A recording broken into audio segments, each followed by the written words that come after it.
अस्सलाम वालेकुम। Live with Adil Shahzeb के साथ मैं हूं आपका मेजबान। पाकिस्तान तहरीक इंसाफ ने 24 नवंबर के लॉन्ग मार्च की फाइनल कॉल की तैयारियां शुरू कर दी हैं। इस सिलसिले में वज़ीर आला हाउस खैबर पुख्तूनख्वा में पार्टी का अहम इजलास आज मुनक्किद हुआ, जिसमें अरकान असम्बली को इजलास की तैयारियों से मुतालिक ब्रीफिंग दी गई। इस एहतजाज की सदारत वज़ीर आला खैबर पुख्तूनख्वा अली अमीन गंडापुर ने की। इजलास के शुरका ने इस मौके पर अल जहाद के नारे भी लगाए। जो भी हो जाए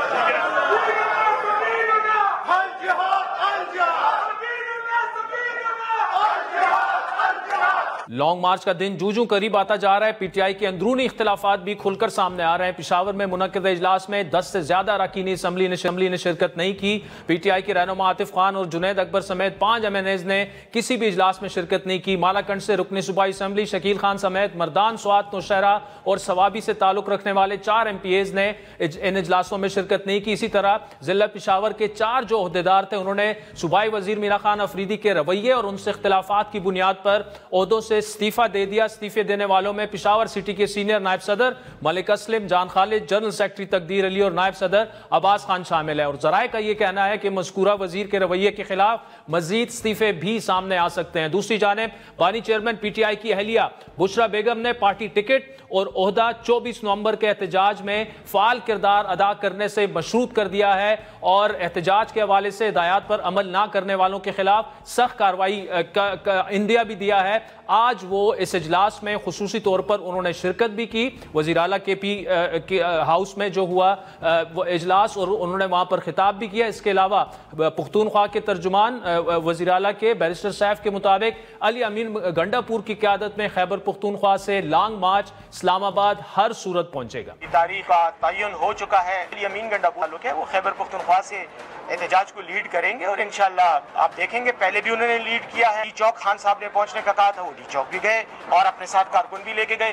तो इस बार भी इंशाल्लाह हम जाएंगे और जो भी इसको पूरे पाकिस्तान से लोग निकलेंगे और इस्लामाबाद पहुंचेंगे। एक जानिब तहरीक इंसाफ लॉन्ग मार्च की तैयारी कर रही है। इसके लिए पुख्तूनख्वा को अपनी सियासी सरगर्मियों का मरकज बना चुकी है। वहीं पार्टी के अंदर से ही केपी हुकूमत पर तनकीद का सिलसिला भी जारी है। पीटीआई के सीनियर रहनुमा शेर अफजल मरवत के मुताबिक अवाम ने बानी पीटीआई के नाम पर पुख्तूनख्वा के अवाम ने वोट दिया पीटीआई को, ना कि कारकर्दगी पर। अगर वो कारकर्दगी पर वोट देते तो कभी भी पीटीआई हुकूमत में ना आती, और इसलिए अब तीसरी टर्म में पीटीआई को कारकर्दगी पर तवज्जो देनी लाज़मी है। 11 साल की हुकूमत है और इत्तेफाक से तो कई वज़ीर आला भी गुजरे, वज़रा तो हर दौर में रहे हैं। हम कभी भी पसमानगी को तरक्की नहीं कह सकते, धोखे को हकीकत नहीं कह सकते। मौजूदा हुकूमत ने अगर खैबर पख्तूनख्वा के अवाम का हक उनको नहीं दिया तो याद रखे, खान के लिए, इमरान खान के लिए तो वोट खैबर पख्तूनख्वा के लोगों ने कुर्बान किया और तीसरी दफा दिया। याद रखो, कारकर्दगी की बुनियाद पे अगर वोट देते तो कभी पीटीआई की हुकूमत आज न बनती। दूसरी जानिब हुकूमत वाज़े कर चुकी है कि तहरीक इंसाफ के एहतजाज को आईनी हाथों से निपटा जाएगा। तहरीक इंसाफ के एहतजाज पर रद्द-ए-अमल में वफाकी वजीर ख्वाजा आसिफ का कहना था कि बानी पीटीआई सिर्फ इस्टेब्लिशमेंट से मुज़ाकरात चाहते हैं, हुकूमत की तरफ से तो मुज़ाकरात की पेशकश मौजूद है। इसके साथ साथ उन्होंने पीटीआई को लॉन्ग मार्च की कामयाबी का फार्मूला भी बता दिया। गुज़श्ता हफ्ते लाइव विद आदिल शाहजेब में गुफ्तगू करते हुए वफाकी वजीर राना तनवीर और वज़ीर आज़म के सियासी मुशीर राना सनोल्ला भी तकरीबन इसी किस्म के बयानात दे चुके हैं। क्या आप एहतजाज इजाजत देंगे या कुछ और सोच रखा है आपने? स्ट्रेटेजी क्या होगी गवर्नमेंट की? अगर उन्होंने कोई तकरीब कारी की या यूजल जो उनका होता है इंतशार फैलाया या कोई ऐसा काम किया जो आईन और कानून के दायरे में नहीं है, या चढ़ाई की बात की कि हम इस्लामाबाद को हमने फतह करना है, तो नेचुरली फिर law will take its own course. तो इंटेलिजेंस बेस्ड ऑपरेशन के तहत इसको जितनी इब्तदा में रोकेंगे नुकसान कम होगा, जितना आप इसको आगे बढ़ने देंगे और फिर रोकेंगे नुकसान ज्यादा होगा। इस दफा भी आएंगे तो इंशाल्लाह ताला जो पहले 2 हमला जो है वो उन्होंने किए और जिस तरह वो शिकस्त खा के गंडापुर सब फरार हो गए, तो इस दफा भी यही होगा। इसी तरह इस्लामाबाद इंतजामिया ने एक बार फिर वफाकी दारुल हुकूमत में दफा 144 नाफिज कर दिया। एडिशनल डीसी की जानिब से इस्लामाबाद में 2 माह के लिए दफा 144 के नफाज का नोटिफिकेशन सामने आ चुका है, जिसके मुताबिक इस्लामाबाद में 5 या 5 से ज्यादा अफराद के इकट्ठे होने पर पाबंदी होगी। नोटिफिकेशन के मुताबिक इस्लामाबाद में किसी किस्म के मजहबी, सियासी या किसी भी किस्म के इज्तिमा पर पाबंदी आयद होगी। आपको याद दिलाते चलें कि इससे पहले भी इस्लामाबाद में दफा 144 नाफिज की गई थी, जो गुज़श्ता 17 नवंबर को खत्म की गई। दूसरी जानिब इंसदाद दहशतगर्दी अदालत ने GHQ हमला केस में नामजद तमाम मुल्जिमान के बैरून मुल्क सफर पर पाबंदी आयद कर दी है। मुल्जिमान को बैरून मुल्क जाने से रोकने के लिए DG इमिग्रेशन को खत लिख दिया गया है। GHQ हमला केस में नामजद मुल्जिमान की बैरून मुल्क रवानगी से अदालत से इजाजत से मशरूत है। आपको याद दिलाते चलें कि GHQ हमला केस में 25 नवंबर को मुल्जिमान पर फर्द जुर्म आयद की जाएगी। मुकदमे में 23 मुल्जिमान को इश्तिहारी करार देकर दायमी वारंट जारी कर दिए गए हैं। 23 इश्तिहारी मुल्जिमान में शहबाज गिल, मुराद सईद, हमाद अजहर और जुल्फी बुखारी भी शामिल है। GHQ हमला केस में 120 मुल्जिमान मुकदमे के ट्रायल का सामना कर रहे हैं। दूसरी जानिब शहर इक़्तिदार का मौसम जूजू सर्द होता जा रहा है, वहीं सियासी माहौल की गर्मी में इजाफा हो रहा है। शहबाज हुकूमत को PTI के लॉन्ग मार्च के साथ साथ अपने अहम तरीन इत्तेहादी बिलावल भुट्टो और 26वीं तरमीम की मंजूरी में अहम किरदार अदा करने वाले मौलाना फजलुर रहमान की नाराजगी जैसे चैलेंजेस का सामना है। शहबाज शरीफ ने नायब वज़ीर आज़म इसहाक डार को पीपल्स पार्टी के चेयरमैन बिलावल भुट्टो से रब्ता करके उनके तहफ़्फ़ुज़ात दूर करने की यकीन दहानी कराई है। बिलावल भुट्टो ने गुज़श्ता रोज़ नून लीग से वादा खिलाफी का शिकवा किया था। माज़रत के साथ इस वक्त वफाक में ना इज्जत दिया जाता है और ना ही सियासत किया जाता है। हमने उस एग्रीमेंट में तय किया कि जो चारों सूबों का PSDP है वो हम पाकिस्तान पीपल्स पार्टी और मुस्लिम लीग मिलके बनाएंगे। पीठ पीछे इसको अप्रूवल दिया गया, वो भी मेरे पार्टी के मेंबरान के साथ ऑन द रिकॉर्ड एतराज़ात के बावजूद। ऐसे वक्त में जब तहरीक इंसाफ ने इस्लामाबाद की जानिब लॉन्ग मार्च की कॉल दी है, बिलावल भुट्टो की नाराजगी हुकूमत के लिए मुश्किलात में इजाफा कर सकती है। लेकिन जहां तक हमारी मालूमात है, उनकी नाराजगी इतनी भी नहीं कि हुकूमत को कोई खतरा हो। अलबत्ता हुकूमत दबाव में ज़रूर है। पीपल्स पार्टी और नून लीग के दरमियान इख्तिलाफात सिर्फ वादा खिलाफी पर नहीं बल्कि चुलिस्तान के कैनाल्स की तामीर पर भी है। हुकूमत की जानिब से चुलिस्तान के इलाके को सैराब करने के लिए कैनाल्स निकालने का फैसला किया गया, जिसकी पीपल्स पार्टी सख्त मुखालफत कर रही है। 91 का वाटर कार्ड जो है वो क्लियर है, ये नहीं हो सकता। और जहाँ तक पंजाब का मसला है, पंजाब हुकूमत ने भी ये मुखालफत की थी कि हमारे पास पानी नहीं है, कोई पंजाब का पानी नहीं जाएगा, कोई किसी का पानी नहीं जाएगा, ये सारा लास्ट सिंध को होगा। इस मामला में छेड़छाड़ नहीं की जाए, एक नया पेंडोरा बॉक्स खुल जाएगा। एहतजाज करना हर जमात का हक है, अगर उस एहतजाज को तखरीबकारी में तब्दील किया तो ये बर्दाश्त नहीं हो सकता। एहतजाज पे अगर लोग छूटने शुरू हो जाएं तो फिर तो जेल खाली हो जाएंगे। नाज़रीन, तमाम मामला पर बात करने के लिए इस वक्त हमें ज्वाइन किया PTI के सीनियर रहनुमा और मारूफ कानूनदान हामिद खान साहब ने, जबकि प्रोग्राम के अगले हिस्से में पंजाब की वज़ीर इत्तलात उस्मा बुखारी साहिबा भी हमें ज्वाइन करेगी। खान साहब बहुत शुक्रिया। 24 नवंबर को एहतजाज की जो कॉल है, क्या इसे बिल्कुल फाइनल समझा जाए? क्योंकि आपकी जमात में इख्तिलाफात इस बात पर है कि लॉजिस्टिकली अभी हम तैयार नहीं हैं। 5-6 दिन के बाद आपने इस्लामाबाद पहुंचना है, यहाँ आपको पड़ाव डालना पड़ेगा, तो क्या ये तारीख बदल भी सकती है? जी नहीं, मेरा ख्याल में एक कॉल तो फाइनल है और सारे पाकिस्तान से हमारे जो पार्टी के अरकान हैं और पार्टी के मेंबर्स वगैरह सब पहुँचेंगे इंशाल्लाह। तो इसलिए ये एक अहम कॉल है जो कि चेयरमैन यानी इमरान खान साहब की तरफ से दी गई। अच्छा, हमने देखा कि बुशरा बीबी की जानिब से आज कुछ बयानात भी सामने आए कि जो पार्टी टिकट और ओहदे जो हैं सब 24 नवंबर की एहतजाज में शमूलियत और कारकर्दगी से मशरूत होंगे। तो क्या ये समझा जाए कि इस एहतजाज को वो लीड करेंगी या KP से अली अमीन साहब लीड करेंगे? खान साहब की इंस्ट्रक्शंस पे कॉल दी है और वो खान साहब की इंस्ट्रक्शंस पहुंचाती हैं पार्टी के रैंक एंड फाइल को, सियासी लीडरशिप को, बाकी वर्कर्स को। उस हैसियत में उन्होंने ये बात पहुंचाई है। ये नहीं कहा कि वो खुद लीड करेगी, ये नहीं कहा। उन्होंने कहा कि ये पार्टी चेयरमैन यानी इमरान खान साहब की तरफ से डायरेक्शन है, मैसेज है to all the party workers. तो सर ये जो बुशरा बीबी का हमें एक बढ़ता हुआ किरदार नजर आ रहा है, आपके मुखालिफिन तो उससे मरूसी सियासत से जोड़ रहे हैं, लेकिन आप ये कह रहे हैं कि उनका किरदार एक मैसेंजर से ज्यादा नहीं है, जो इमरान खान के मैसेजेस होते हैं वो पार्टी लीडरशिप को देती हैं। जी बिल्कुल सही है, ऐसे ही है। ये तो खामखा एक वजह आप ढूंढ रहे हैं। हालांकि बात ये है कि इस वक्त वो 1.5 साल से जेल में हैं और फिर किसी को मिलने की भी आसानी से इजाज़त नहीं मिलती। 2 दफ़ा मैं जा चुका हूँ और मैं वहाँ 2 घंटे इंतज़ार करके फिर मुझे वापस आना पड़ा, और जानबूझ के जेल की जो वहाँ पर ऑफिशियल्स थे उन्होंने मुलाकात नहीं होने दी। इसलिए अगर उन्होंने अपना कोई मैसेज कम्युनिकेट करना है तो उन्होंने अपने किसी करीबी ज़राए से करना है, अपनी बेगम के ज़रिए, अपनी सिस्टर्स के ज़रिए।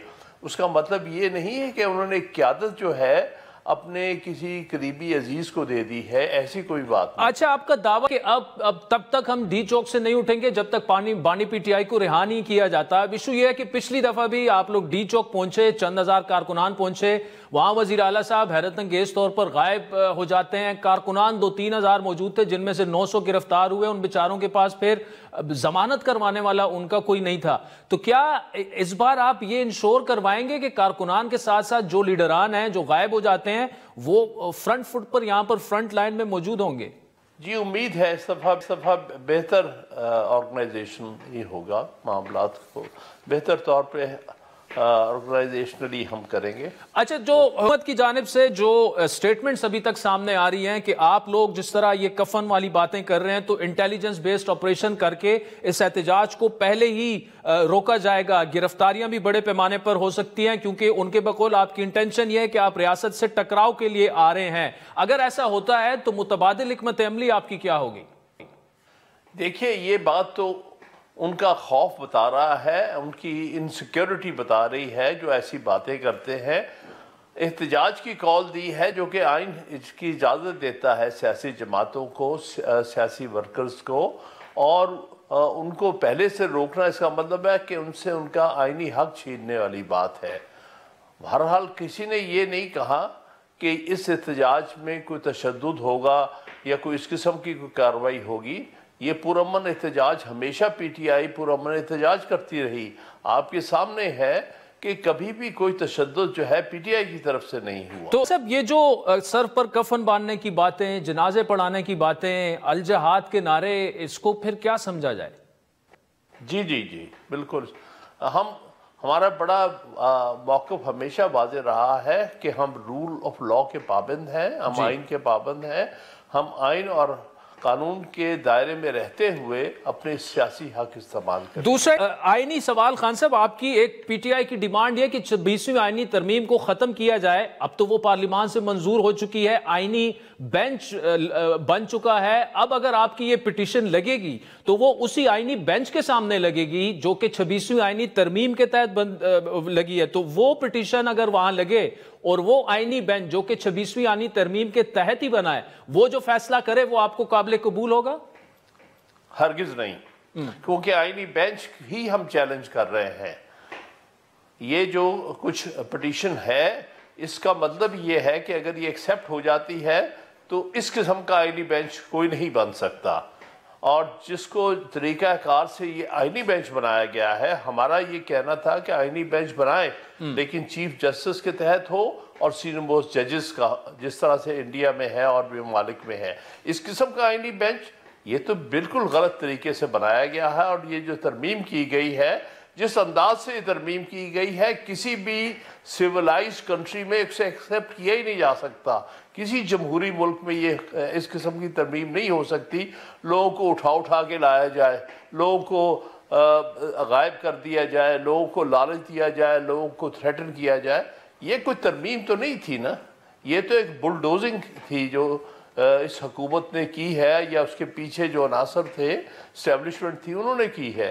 लिहाजा हमारा तो कहना ये है कि अदालत, पूरी अदालत बैठ के देखे कि आया ये जायज़ अमेंडमेंट है कि नहीं। एक मुतालबा आपका ये कि मैंडेट वापस किया जाए, यानी हुकूमत घर चली जाए, 26वीं तरमीम वापस लेना मतलब कि आईनी बेंच भी खत्म हो जाए। ये अब ऐसे मुतालबात हैं, कोई भी हुकूमत खुद से वापस नहीं जाती, और आपने ऐलान किए रखा है कि जब तक ये मुतालबात नहीं मानेंगे आप नहीं हिलेंगे। तो क्या आप तैयार हैं, आपकी स्ट्रेटेजी तैयार है, आपके कारकुनान तैयार हैं कि हमने यहां से हिलना नहीं है?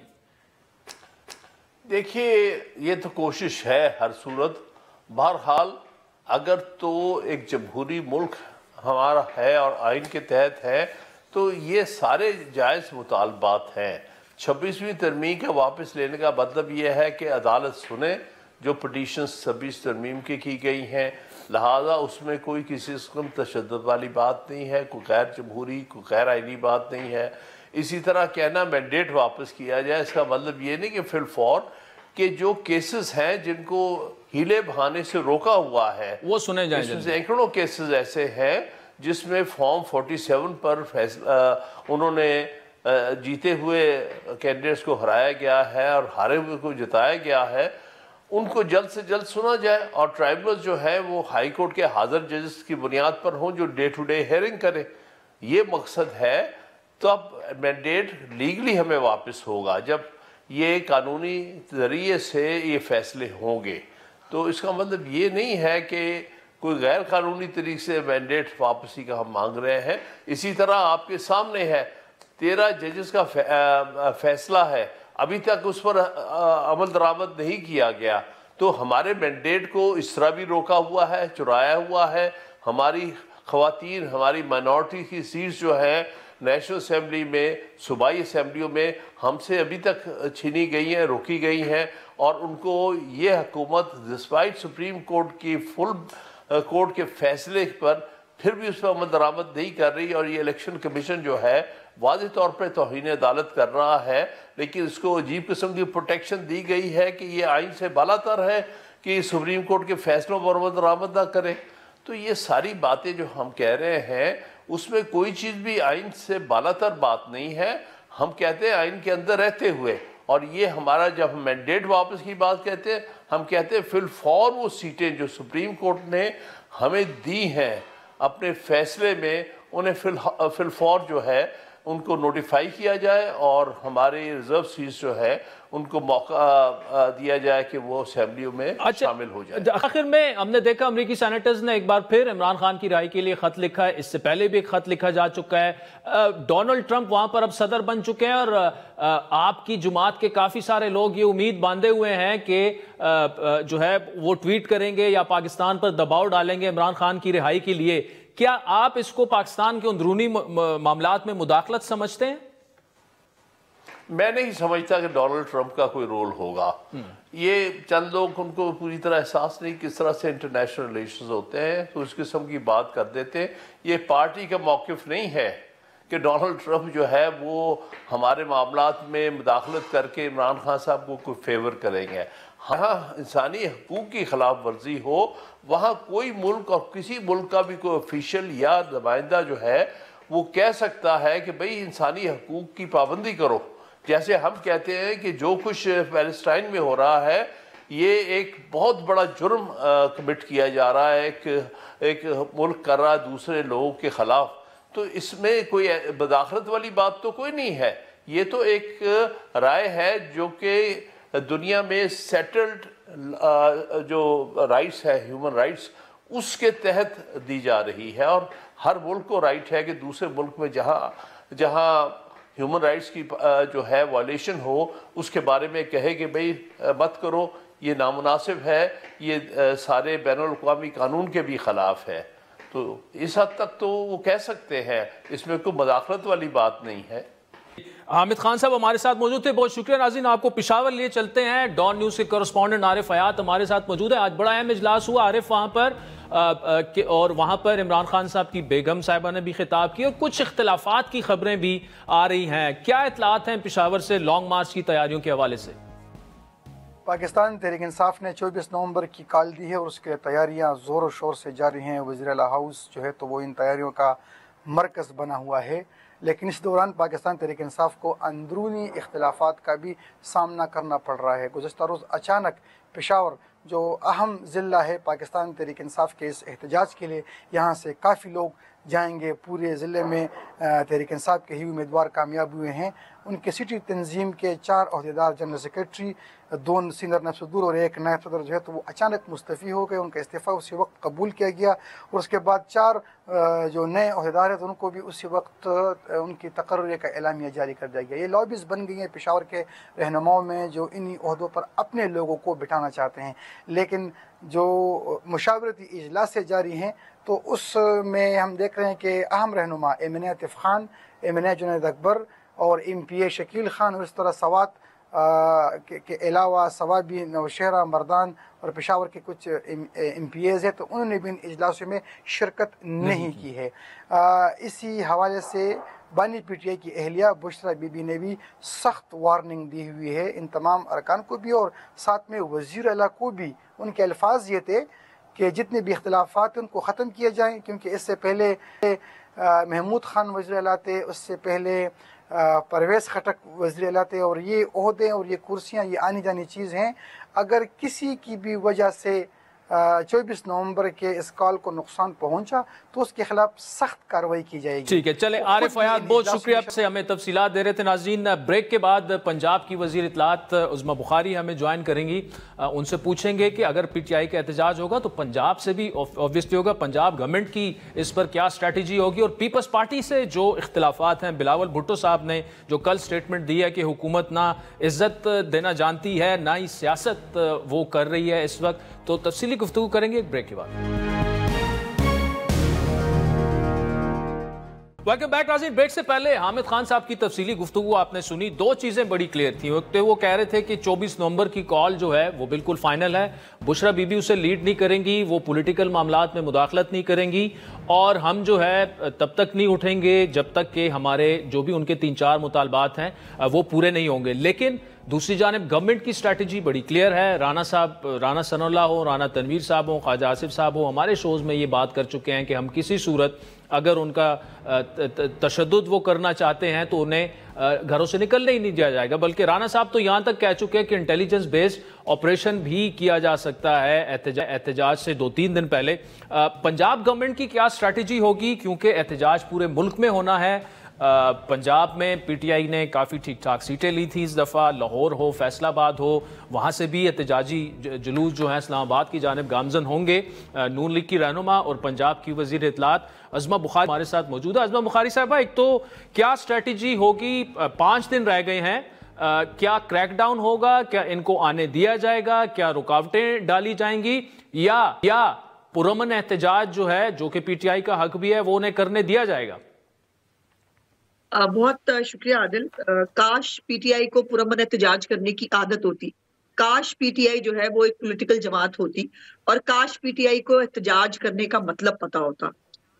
उनका एजेंडा बड़ा क्लियर है। देखिए, जब उनका एक सूबे का वजीर आला जो तमाम अपने सूबाई वसाइल और मुलाजमीन के साथ जो है वो मरो और मारो की जो है वो एक कॉशन दे रहा है, जो आज जहां वजीर आला हाउस के अंदर अल जहाद के नारे लगे हैं, तो मुझे बताइए कि ये क्या पुरअमन एहतजाज के लिए ये होता है ये सब कुछ? और क्या ये अल जिहाद जो है ये रियासत के खिलाफ जो जिहाद करने निकले हैं, इनमें और तालिबान में फर्क क्या है? और इनके साथ वही सलूक क्यों नहीं होना चाहिए जो रियासत के खिलाफ गन उठाने वाले या रियासत के खिलाफ जो जिहाद करने वाले हैं उनके साथ होना चाहिए। पंजाब में हम chill.com है और उसकी रीजन ये है कि अभी तक ये इन्होंने जो भी पंजाब के अंदर जब भी निकलने की बात की, जब भी उन्होंने निकलने की कोशिश की, वो काना की, आपको पता ना, पहाड़ियां उगानी पड़ी इनको। और कई दफा जब भी एहतजाज की इन्होंने कॉल दी है पंजाब ने रिस्पॉन्ड नहीं किया और बिल्कुल रिस्पॉन्ड नहीं किया। ये हमारे लिए बहुत तकलीफ का बायस है और इसलिए हम को बहुत ज्यादा मुझे नहीं लगता कि मेहनत करने की हमें कोई जरूरत पड़ेगी, क्योंकि पंजाब के लोग जो है वो फसाद और फितना और इसके ऊपर वो सपोर्ट नहीं करते। और फिर मेरा सवाल ये है कि दूसरों के लोगों को, बच्चों को मारने की दावतें देने वाले, जिहाद करने वाले अपने बच्चों को लेके क्यों नहीं आते? ये अलीमीन गंडापुर अपने बच्चों को लेना साथ। अच्छा देखिए उस्मा साहब, 2 चीजें, एक तो जहाद जो है वो तो कहते हैं जहाद मौजूदा करप्ट हुक्मरानों के खिलाफ है और जो बंदूक के बगैर भी जहाद होता है वो तो उसको ये कॉन्टेक्स्ट भी दे सकते हैं। लेकिन असल सवाल ये है कि आपकी गवर्नमेंट की स्ट्रेटजी क्या होगी? क्या आप उनको आने देंगे या उससे पहले क्रैकडाउन एक्सपेक्ट किया जा सकता है, जिस तरह आपके 3-4 सीनियर वजीर कह चुके हैं कि हम उन लाइंस पे सोच रहे हैं? पंजाब हुकूमत क्या करेगी? देखिए, इसके बारे में तो चीफ मिनिस्टर साहिबा जो है वो जब फैसला फरमा देंगी मैं तो तभी कह सकती हूँ, और हर बात पहले तो बताने की तो नहीं होती है ना। दूसरी बात यह है कि मैंने जैसे कहा कि बहुत मेहनत करने की हमें जरूरत नहीं है। ये बेचारे जो हैं ये पुलिस की गाड़ी के एक सायरन की मार है, और उसके बाद जो है ये बेचारे कहीं दिखते भी नहीं दूर दूर तक। और इनके जितने एमपीएज एमएनएज हैं वो आज तक आपने निकले हुए कहाँ देखे हैं, या आपने पूरे पंजाब के अंदर जब भी मोबिलाइजेशन इन्होंने की है आपने कभी किसी को जो है, मैं आपको याद होगा पिछली दफा जब कान्हा का जलसा था मैं तो पूरा रिपोर्ट कार्ड लेके आई थी इनका कि कौन कौन सा इनका एमपी एमएनए कितनी गाड़ियों में कितने लोगों के साथ आया है, और वो सबके सामने जो है वो बड़ा क्लियर था। तो पंजाब के अंदर ऐसा कोई बहुत मैस मोबिलाइजेशन है नहीं जिसके लिए हमें बहुत कोई एफर्ट करने की जरूरत पड़े, लेकिन इनको फसाद करने के लिए, इनको इस्लामाबाद में जाकर हालात खराब करिए, इनको किसी बैरूनी एजेंडे पर काम करने के लिए जो है वो खुली छूट भी नहीं दी जा सकती। सो इसलिए ये चीफ मिनिस्टर साहिबा जब इसके बारे में कोई हुक्म फरमा देंगी मैं उससे पहले तो भी कुछ भी कहने से कासर हूं। ठीक। अच्छा, दूसरा मुझे बताइएगा कि बुशरा बेगम की एक स्टेटमेंट है उनसे मंसूब कि जी कुछ लोग जो है ना वो फरमाइशी गिरफ्तारियां भी दे देते हैं हमारे एमपीएज और एमएनएज, इस दफा ऐसे नहीं होने दिया जाएगा।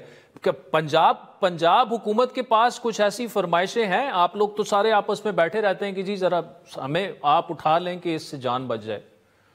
हमेशा होता है हमेशा होता है। और अभी आपने इनके जो नए नए सेक्रेटरी जनरल बने हैं, नए नए इनकलाबी भी हुए हैं, सलमान अकरम राजा साहब, अभी आपने कहा उनका वीडियो में नहीं देखा, और उन्होंने बड़ा साफ कहा जागते रहना तो साढ़े तना रहना।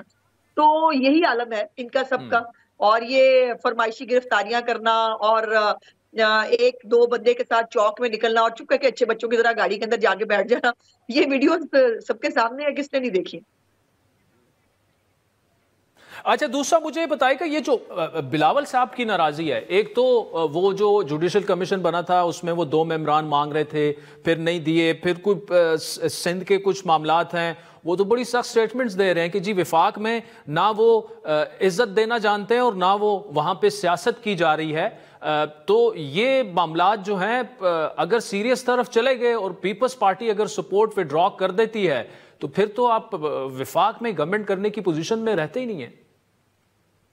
आप ठीक कह रहे हैं आदिल, और काश हम भी उसी तरह की बातों का तुर्की बतुर्की जवाब है अगर दे सके, जो नहीं हम दे सकते, नहीं देना चाहते।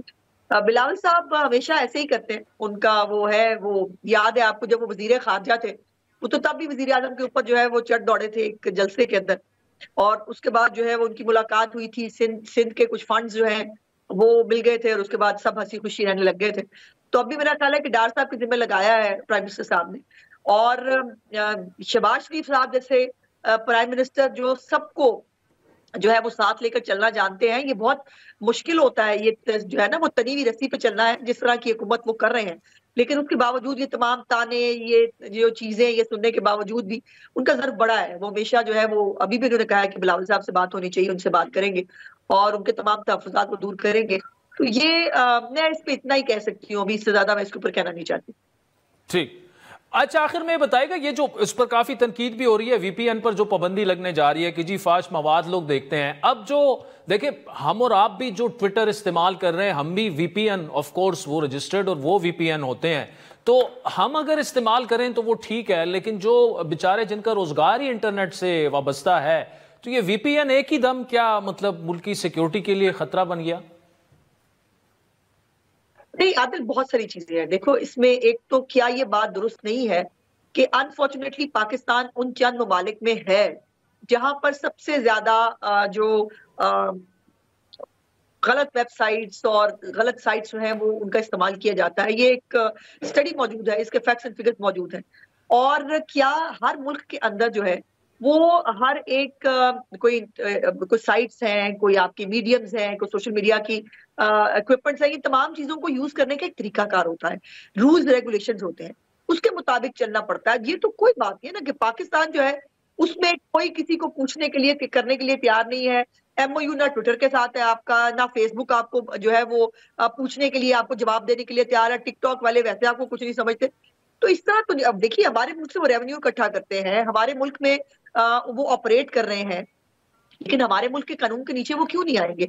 और जो VPN जो है वो अगर रजिस्टर हो जाए और रजिस्टर्ड VPN जो है वो इस्तेमाल हो तो उसमें क्या बुराई है? उसमें बेहतरी ही है ना, बुराई तो नहीं है कोई। और ये 30th जो है उसका तक का टाइम दिया गया है इन दिनों। यार ये मैंने देखा, वो कह रहे थे 8 घंटे से ज्यादा का काम नहीं है, 8 घंटे के अंदर रजिस्ट्रेशन पूरी हो सकती है। तो जो इन VPN का गलत इस्तेमाल नहीं करना चाहते, जो VPN को लीगल तरीके से इस्तेमाल करना चाहते हैं, वो अपने रजिस्टर करा देंगे, सब ठीक हो जाएगा। अच्छा, हुकूमत अपना भी VPN लाने का कोई इरादा रखती है हुकूमत पाकिस्तान? जी मैंने भी सुना, मुझे भी पता चला आज शायद स्टैंडिंग कमेटी के अंदर जो है वो सेनेट की ये बात हुई है कि गवर्नमेंट को अपना VPN लाना चाहिए। और बहुत अच्छा आइडिया है बाय द वे। अगर अपना VPN हो तो यकीनन उससे सिक्योरिटी के जो मसाइल हैं, जो सिक्योरिटी इदारे महसूस करते हैं, या जो चेक एंड बैलेंसेस की बात मैं कर रही हूँ, वो ज्यादा बेहतर तरीके से जो है वो उसका निफाज हो सकता है। सो ये हो जाए तो बहुत ही अच्छा हो जाएगा। अज़मा बुखारी साहब, वज़ीर इत्तलात पंजाब हमारे साथ मौजूद थे। नाज़रीन, वक्त चाहत का, जिसके बाद आपसे दोबारा मुलाकात। वेलकम बैक नाज़रीन। साबिक़ वज़ीर-ए-आज़म नवाज शरीफ के साहबजादे हसन नवाज को लंदन की हाई कोर्ट ऑफ जस्टिस ने हुकूमत को टैक्स वाजिबात अदा न करने पर बैंकरप्ट करार दिया है। इस हवाले से तफसीलात इतवार के रोज सामने आई, जो सरकारी तौर पर UK गजट में शाया हुई। गजट के मुताबिक हसन नवाज 2023 के केस नंबर 694 में उन्हें बैंकरप्ट करार दिया गया। उनका केस HM फोनियो के साथ, रेवेन्यू के साथ था, जो कि टैक्स के मामलात को बरतानिया में देखती है। हसन नवाज के खिलाफ दरख्वास्त 25 अगस्त 2023 को दायर की गई और 29 अप्रैल 2024 को उन्हें बैंकरप्ट करार देने का हुक्म दिया गया था एक कंपनी के मामलात में, जिसके बाद HMRC की जानिब से एक केस सामने आया। दरख्वास्त में कार्रवाई की बुनियाद के तौर पर गैर अदाशुदा वाजिबात का हवाला दिया गया टैक्सेस का। यह केस दरख्वास्त गुजार कॉन्ट्रैक्ट मैनेजमेंट टीम ने संभाला था, जिसकी नुमाइंदगी कानूनी फर्म कोर मैक्सवेल ने की थी। आपको बताते चले कि बैंकरप्ट जो अगर कोई हो जाए, वहां पर डायरेक्टर की हैसियत से वो कंपनी में काम नहीं कर सकते या किसी कंपनी का इंतजाम नहीं संभाल सकते जब तक के इंचार्जेस से उन्हें बरी नहीं कर दिया जाता।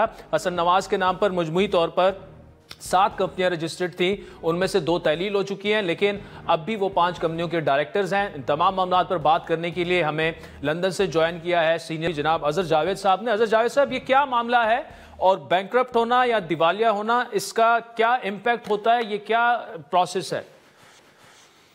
बहुत शुक्रिया आदिल साहब। सबसे पहले मैं ये वजाहत करूं कि जो बैंकरप्ट होना एक सिविल मैटर है, इसमें क्रिमिनल किसी किस्म का कोई एलिमेंट शामिल नहीं, और ये बरतानवी कवानीन के ऐन मुताबिक है। जो हसन नवाज साहब का मामला है, उनकी जो अभी तक इतलात है कि उनके कुछ टैक्स के हवाले से मामला थे और कुछ जो लायबिलिटीज थी वो पूरी नहीं कर पा रहे थे, तो इस वजह से जो हुकूमत का यहाँ पर टैक्स कलेक्शन का इदारा है HMRC, उसने ये केस फाइल किया था। जो टैक्स, ये इस तरह के मामलात होते हैं बैंकरप्सी के हवाले से, ये यहाँ पर जो बिजनेसेस जो सही चल नहीं पाते, जिनकी अपनी प्रॉफिटेबल नहीं रहते या वो नुकसान में जाते हैं, घाटे में जाते हैं, तो ये बैंकरप्सी जो है समटाइम्स खुद जो डायरेक्टर्स हैं वो फाइल करते हैं या फिर जो टैक्स कलेक्शन का इदारा होता है वो फाइल करता है। हसन नवाज साहब ज्यादातर यहाँ पर प्रॉपर्टी से रिलेटेड बिजनेस करते रहे हैं, प्रॉपर्टी मैनेजमेंट का उनका ज्यादातर काम रहा है, तो उस हवाले से उनकी जो टैक्स के वाजिबुल अदा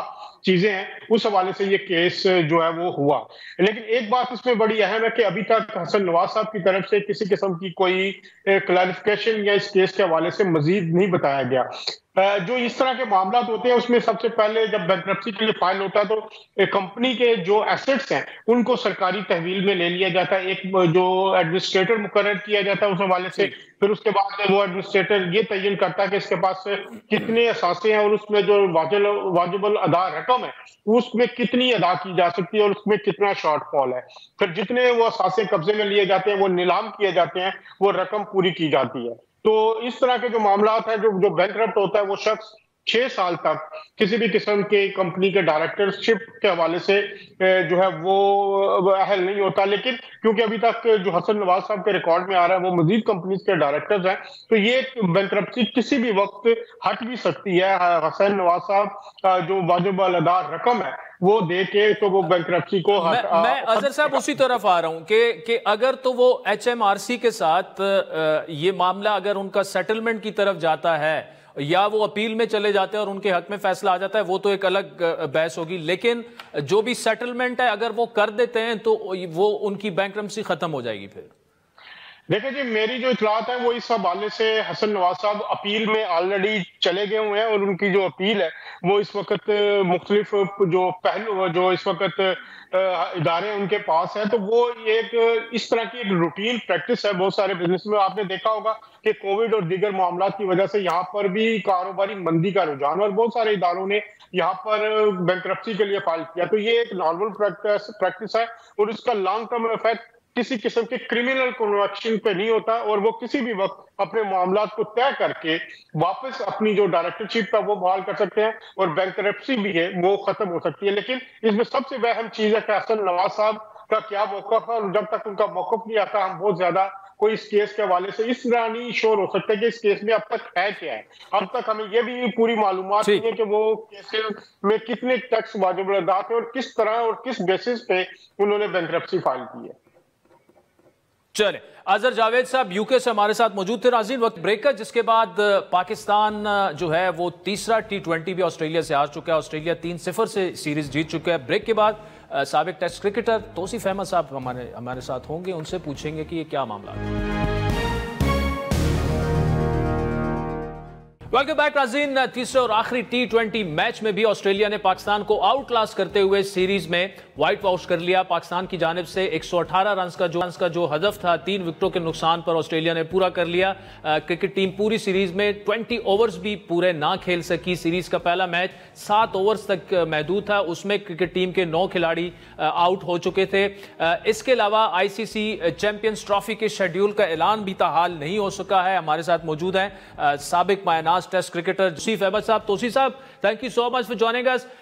2-1 से हमने उन्हें शिकस्त दी। वनडे में 22 साल बाद एक तारीख बनती है और फिर अगले 3 T20s में हम फिर मतलब जैसे थे वहीं पे पहुंच गए, जो जिस कारकर्दगी के लिए पिछले 1.5-2 साल से हम जाने जाते हैं। 3-0 से हम हार गए।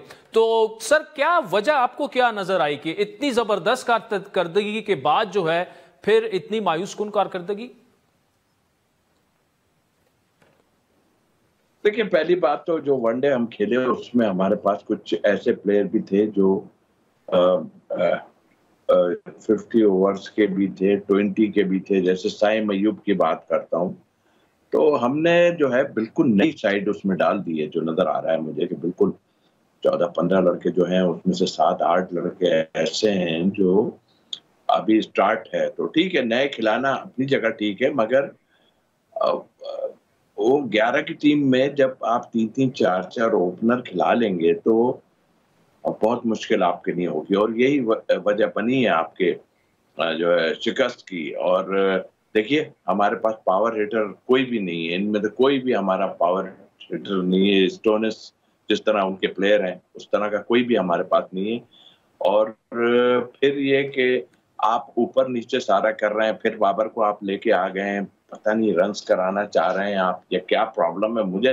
वो अच्छे प्लेयर हैं अपनी जगह, बट देखिए इस तरह नहीं बनती टीमें। ठीक है, आप कोशिश कर रहे हैं, सारा कुछ है, मगर इस तरह जरूरी नहीं है आप जबरदस्ती आप ऊपर ट्राई करें। ये साहबजादा इनसे रन्स, इसके अलावा अगर आप बात करते हैं दूसरे प्लेयरों में तो ये ऊपर खेलने वाले हैं सारे। उस्मान भी ओपन खेलते हैं, हैं जी। विकेट कीपर जो आपके हैं हतीबुल्ला, ये भी ओपन खेलते हैं। खैर उनको आज उन्होंने दिया। और भी हमारे पास जो प्लेयर हैं, उमैर बिन यूसुफ जो है वो अभी पाकिस्तान ए से खेल के आए, मगर वो बाहर बैठे हुए। तो जहांदार खान को आपने खिलाया, उसने बहुत अच्छी परफॉर्मेंस दी। और मुकीम जो था उसने भी नजर आया कि कुछ है, इतने बड़े मैच में बहुत मुश्किल होता है। बट हमारा ओवरऑल अगर हम देखें ना, तो हमारा जो है 11 की टीम जो बनाते हैं हम, उसमें कोई भी ऐसा नहीं है जो हमें प्रॉब्लम जो सॉल्व कर दे। लेकिन आपकी बात दुरुस्त है कि हम वहीं के वहीं खड़े हैं और आप पहले बैटिंग कर रहे हैं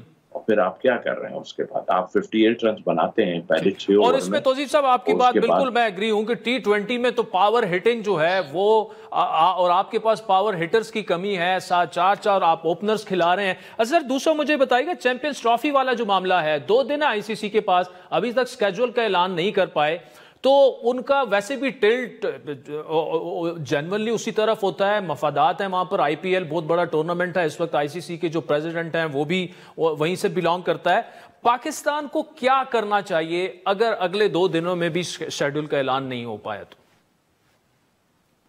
क्या करेंगे सर? हमने तो सारे वो जला दिए ना। देखिए, हमने बहुत उनके साथ कंप्रोमाइज किया, बहुत कुछ किया, लेकिन आईसीसी जो है अब भी कोई रास्ता ढूंढने की कोशिश कर रही है, उनको राम करने की कोशिश कर रही है। हमने तो अपना फैसला सादिर कर दिया, जी ये होगा, इससे ज्यादा हम आप नहीं मानेंगे, इसलिए कि आप माजी में भी हमारे साथ बहुत बुरा कर चुके हैं। लेकिन सारी चीजों पे एग्री करने के बाद अब क्या वजह है? तो एक अंपायर होता है ना खड़ा, वो आउट जब दे देता है तो आउट दे देता है। तो ये आईसीसी का भी यही है। मुझे तो आईसीसी का करैक्टर आज से नहीं, काफी से खराब ही लगता है। करैक्टर मीन कि उनका जो फैसले होते हैं ना वो उधर ही गिरते हैं। और फिर कुछ टीमें भी ऐसी हैं जो पैसे के पीछे भागती चली जाती है। लेकिन हम तो सफर कर रहे थे ना, हमने तो उनको कुछ नहीं कहा, सारी चीजों पर एग्री किया। उन्होंने ये भी कहा कि ऐसे होगा, ऐसे। हमने कहा ठीक है, ये रास्ता अपनाएंगे, हाँ जी ठीक है, आ जाए इधर से। सिक्योरिटी वो है हमारी जो प्रेसिडेंट को भी मिलती है, उसी टाइप की है। परिंदा पर नहीं मार सकता, तो फिर क्या का बात है? सिर्फ और सिर्फ हठधर्मी। और अगर अब ये नहीं हुआ ना तो बहुत मुश्किलात होंगी। मेरा ख्याल रास्ता ढूंढ रहा है कोई ना कोई, लेकिन हमने तो आज चेयरमैन साहब ने कह दिया है, और हम एक्स प्लेयर, मैं भी खुद भी पहले हम कहता था चलो जी इनके साथ बाहर खेल लेते हैं, कोई बात नहीं। अब वो हाइब्रिड वाला अब मामला चलता नहीं हमारे मुल्क में। यार आओ, आन के हमारी पब्लिक देखना चाहती है पाकिस्तान। ये तो एशेज सीरीज से बड़ी सीरीज है, और आप लोग मतलब पैसा आपके पास बहुत है, हमें पता है, और उसी पे खेल रहे हैं आप। तो अब हमें तो पीछे नहीं हटना चाहिए। अब आईसीसी का क्या किरदार होगा, एज यूजुअल पिछला जैसे हुआ है वही होगा। तो बट ठीक है, हमने तो बहुत मिन्नतें भी कर ली, हमारे बोर्ड जाके मिला भी, आओ जी, हमने बहुत कुछ किया यार। अब तस्करा करने की जरूरत नहीं है, लेकिन मुझे नहीं लगता कि कोई ऐसा कुछ होगा। करना पड़ेगा इन्हें कुछ ना कुछ। नहीं खेलेंगे तो निकाल दो इस टीम को, बाहर कर दो इसको, भारत को। तौसीफ अहमद साहब, बहुत बहुत शुक्रिया। जो तौसीफ साहब ने पाकिस्तान के ज़्यादातर जो साबिक क्रिकेटर्स हैं उनकी भी ये राय है कि अगर इंडिया नहीं खेलना चाहता, हमने गुज़श्ता साल टूर्नामेंट में जाके पाकिस्तान वहाँ पे जाके खेला, इस दफ़ा भी इंडिया ने भी आना था, इससे पहले Indian foreign minister SCO summit में होके गए हैं, तो सिक्योरिटी के भी कोई मामलात नहीं है, तो फिर क्यों इतनी हठधर्मी का मुजाहरा किया जा रहा है? और मेरे ख्याल में PCB और गवर्नमेंट ने इस पर जो मौक़िफ़ लिया है, साबिक टेस्ट क्रिकेटर्स की जो मेजॉरिटी है वो इस पर बिलीव करती है कि वो बिल्कुल दुरुस्त है। सो लेट्स सी कि ICC इस पर क्या फैसला करती है। नाज़रीन, आज के प्रोग्राम पर फीडबैक ज़रूर दीजिएगा। हमारा ट्विटर हैंडल है @आदिल शाहज़ेब। इजाज़त दीजिए, खुदा हाफ़िज़।